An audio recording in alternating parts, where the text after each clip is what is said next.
I won't be bullied, I won't be bought, all the rest of it, to say good things about something that's not working for me at the time.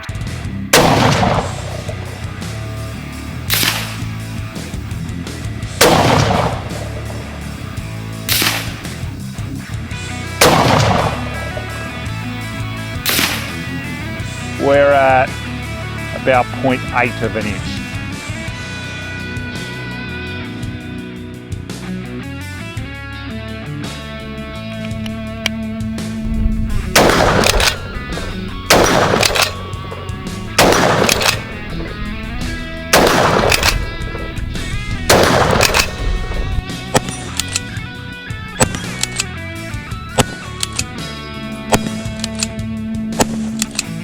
Hey guys, and welcome to Ozzie Reviews. Today I'm checking out the Southern Cross Small Arms Taipan X rifle. Now guys, this has been very much anticipated because, as all of you know, I had some real bad luck with their Taipan Light. Like a lot of other people did, you've just got to see the comments on the net about it.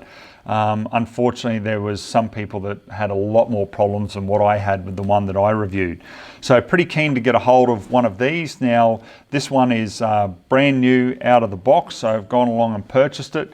And apart from doing the run-in procedure that they recommend in their manual, you may have seen on my socials the other day, I put literally the first 10 rounds after that through, and just got a bit more of a feel for it, shooting a bit quicker, and there was no problems there. However, we'll see how we go in this review. Once it starts heating up and everything, hopefully we won't have any of the issues that we had with the Taipan Light.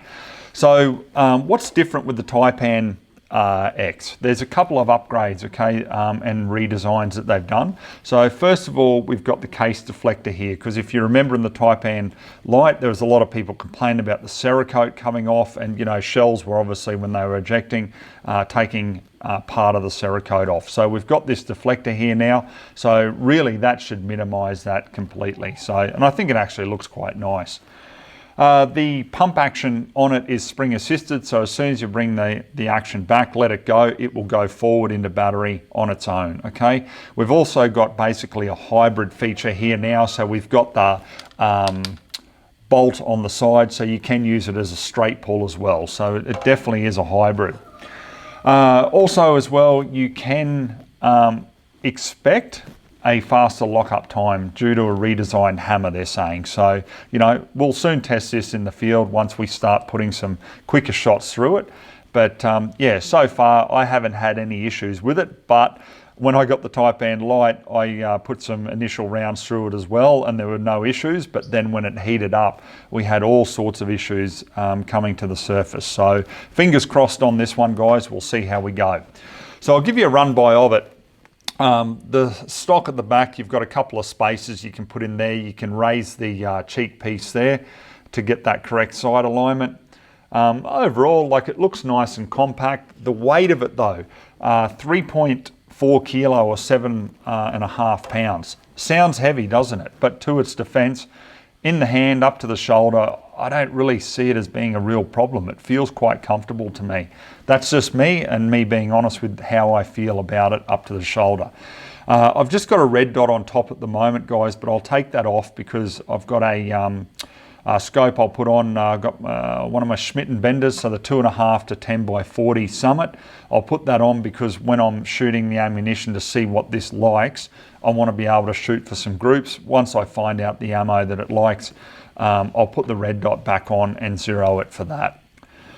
The trigger on it, single stage, really heavy. My testing, 6.5 pounds. So, you know, yeah, look, there's nothing wrong with the trigger, but it is really heavy. So I'm told, because I did ask about this, that the trigger in this is a little bit different because of the redesigned hammer.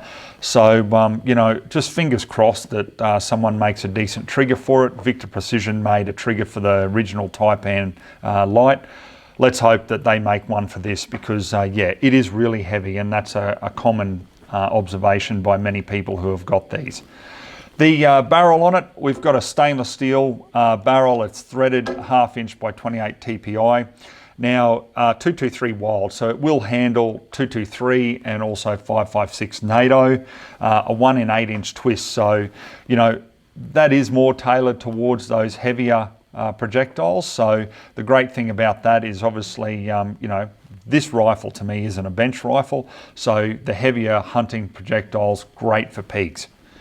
Comes with 2 of the PMag 10 round magazines, so you know, look, these are time tested.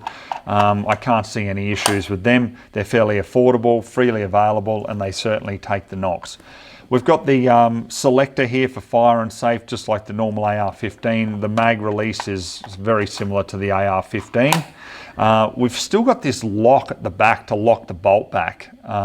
So when you lock that, you cannot move the action whatsoever, okay? You have to unlock it and then, you know, cycle it from there. The grip on it, just standard AR-15 grip, so if you want to replace it with something that is more your preference, you can do that as well. So guys, made here in Australia, you're looking at about $1,800 to $1,900 at the time of doing this review, you know, which is fairly reasonably priced, but the bottom line is, how does it perform? So we've actually got a bit of a break at the moment in the rain, guys, so let's get out and get this zeroed, put it through its paces, and see how it's improved over the original Taipan Light. Okay guys, let's run you through the ammo that we'll put through the Taipan X today. So we've got some of the budget 55 grain soft points from PPU. Then I've got some Hornady Z Max. So look, basically when they were running the whole Zombie Max thing, it's the 55 grain V Max, just with a different color tip. I found them to shoot exactly the same as what the V Max does in rifles that I used to shoot this through. So we've got that. And then we move up to Federal Premium with the 62 grain trophy bonded tip. So I'm hoping it does reasonably well with that. Then we've got some 69 grain match from Cellular and Bellet, and then some 73 grain match from Federal Premium. So look, it's not a bench rest rifle, I understand that, but I just want to see how it shoots using that wider range of bullet weight. So we'll go up to the heavier projectile weights there. So I've got a target out there at 100, guys. I'll just put 3 shots through it, and what we'll do is just hopefully get one that it really takes a shine to.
So having a look at the target here at 100, our first group is with PPU, and we're at about 1.5 inches. Then we come down to the Hornady Z Max, or as I said, you know, it is pretty much V Max. We've come in a bit better, and we will be sitting on 1 inch. Then we start getting into the heavier stuff. So the 62 grain trophy bonded tip from Federal, we're at about 0.8 of an inch. So I'm happy we got, you know, some sub MOA performance there. Then we tried the match stuff. So we went to Cellular and Bellet 69 grain match. We're about the same, probably a little fraction more, 0.9 of an inch. And then to the 73 grain match, we're going to be about the same, 0.9 of an inch. So look, at the end of the day, guys, this rifle to me certainly isn't a target rifle. So for me, I'm going to 0 for the 62 grain trophy bonded tip from Federal Premium.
So the included 10 round Magpul mag is just so easy to load. Just push down straight on the top, just like any other standard AR-15 magazine. This is exactly the same.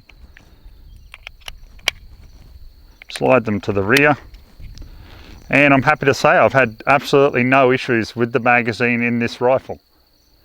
Okay guys, I'm going to wrap up my final thoughts on the Taipan X rifle, but before I do, please just pause the video, check your subscription to me, make sure the bell icon is enabled because YouTube continue to take you guys away from me without your permission. So please just check that for me. It helps me out a lot to grow and expand.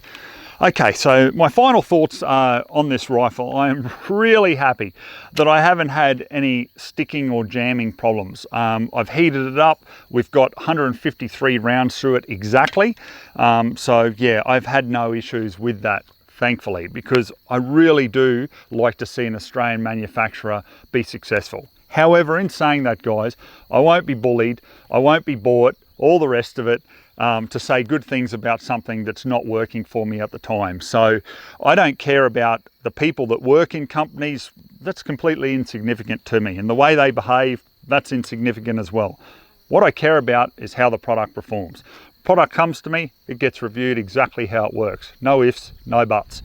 And I've got this brand new out of the box and it's performed. So I'm so happy that obviously these newer models have got rid of all those reported issues of the Taipan Light, and hopefully everyone can move forward and have a firearm that functions correctly.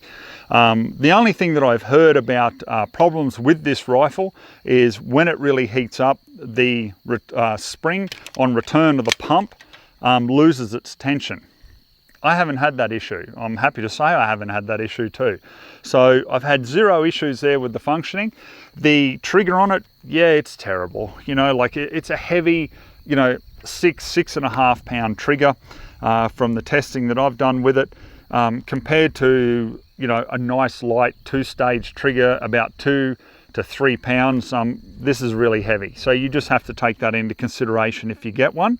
I hope perhaps Victor Precision might make one for this new Taipan X, you know, because he did make them for the Taipan Light. The magazine on it, look, standard AR-15 magazine. I had no issues whatsoever, thankfully. I had no problems with feeding, sticking, none of that sort of stuff. So I'm really happy about that. The accuracy on the rifle, it's not a bench gun. So I would be over the moon if I got, you know, 3 shots into about 0.3 or 0.4 of an inch there at 100, but it's not meant for that. So let's be realistic here at the price of the whole firearm and what it is. Am I happy with 0.8 of an inch, you know, sub MOA for 3 shots using that Federal 62 grain ammunition at 100? Yes, I am. I think this is perfect, you know, with that combination. Red dot on top, like I've put on there now that I know what ammunition it likes or prefers from what the ammo that I've got the red dot on it. I've zeroed it there at 50 and just had a heap of fun with it. Now, a couple of things I don't like about the rifle. This is just me, and I said the same thing when I reviewed the Wedgetail MPR.